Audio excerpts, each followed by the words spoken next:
मध्य प्रदेश में अब BJP ground level पर अनुसूचित जाति के वोटर्स को साधने में लग गई है। सबसे पहला सियासी दाव क्षेत्र के पूर्व मंत्री लाल सिंह को मोर्चे का राष्ट्रीय अध्यक्ष बनाया गया और अब अनुसूचित जाति आयोग के गठन को भुनाने की कोशिश की जा रही है।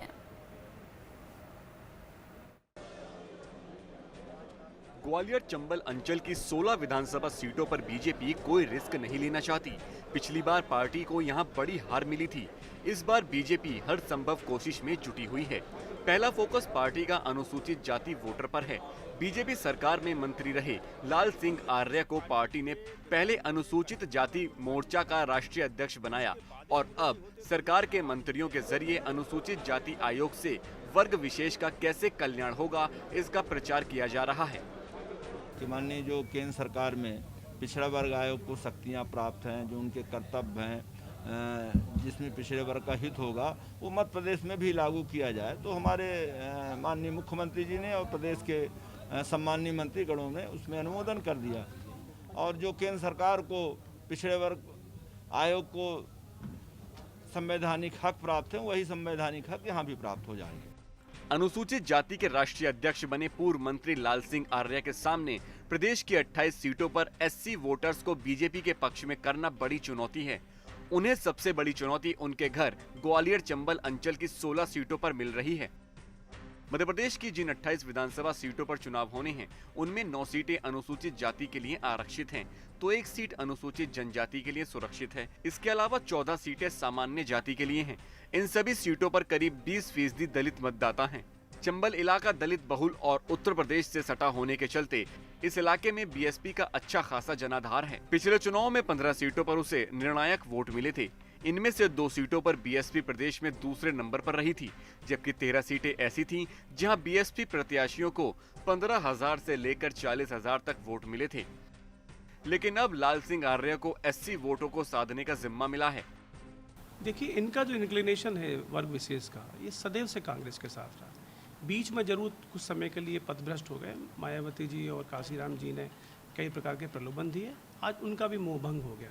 और मैं ये कहूँ कि हमारी तो पार्टी का एक अभिन्न अंग है, तो इस प्रकार का अंग विच्छेद होने की कोई संभावना नहीं है। ग्वालियर चंबल के जिन सीटों पर उपचुनाव होने वाले हैं, उनमें से मेहगांव, जौरा, सुमावली, मुरैना, दिमनी, अंबाहा, भांडेर, करेरा और अशोकनगर सीट पर बीएसपी पहले के चुनाव में जीत दर्ज कर चुकी है।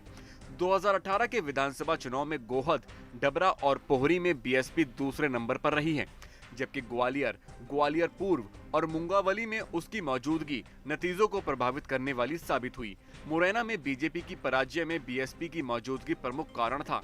इसके अलावा पोहरी, जोरा, अंबाहा में बीएसपी के चलते बीजेपी तीसरे नंबर पर पहुंच गई थी।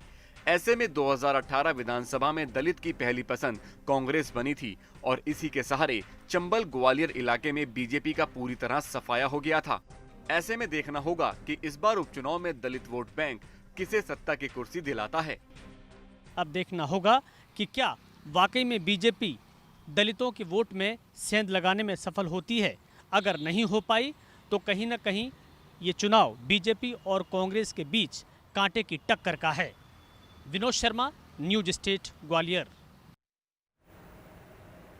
उपचुनाव में बीजेपी जमीन स्तर पर पकड़ बनाने के लिए पुरजोर कोशिश कर रही है। बीजेपी ने बूथ स्तर पर अपनी पहुंच बनाने के लिए बीजेवाईएम को उतार दिया है, तो वहीं युवाओं को बीजेपी से ये जोड़ेगा। इस पूरे मामले में कांग्रेस ने भी तंज कसा है। कांग्रेस का कहना है कि बीजेपी इवेंट मैनेजमेंट वाली पार्टी है।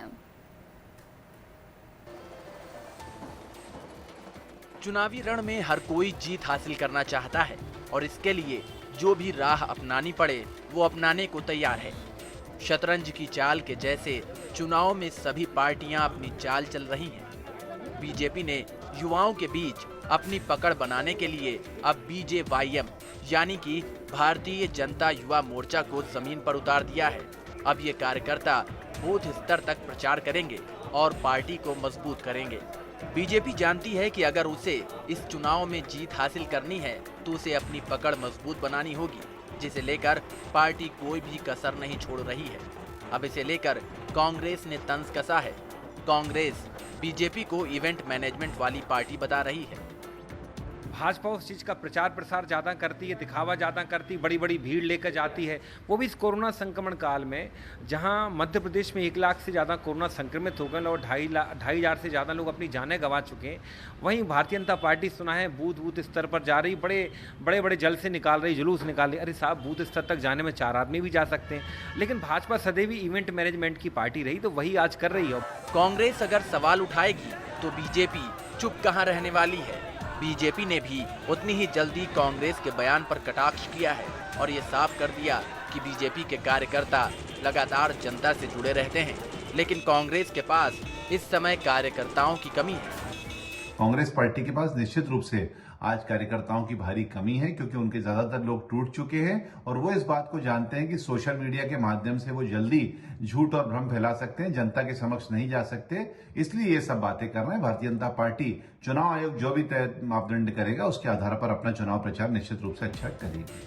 बीजेपी हो या कांग्रेस, दोनों को ही इस समय जनता के बीच में मौजूद रहना बेहद जरूरी है, क्योंकि उपचुनाव में जीत का अगर सेहरा बंधवाना है तो जनता से तिलक कराना बेहद जरूरी है। और शायद यही वजह है कि बीजेपी इस बात को भांपते हुए बूथ स्तर तक अपने कार्यकर्ताओं के माध्यम से पहुंच रही है, तो वहीं कांग्रेस की चाल बीजेपी की रफ्तार में कमजोर नजर आ रही है।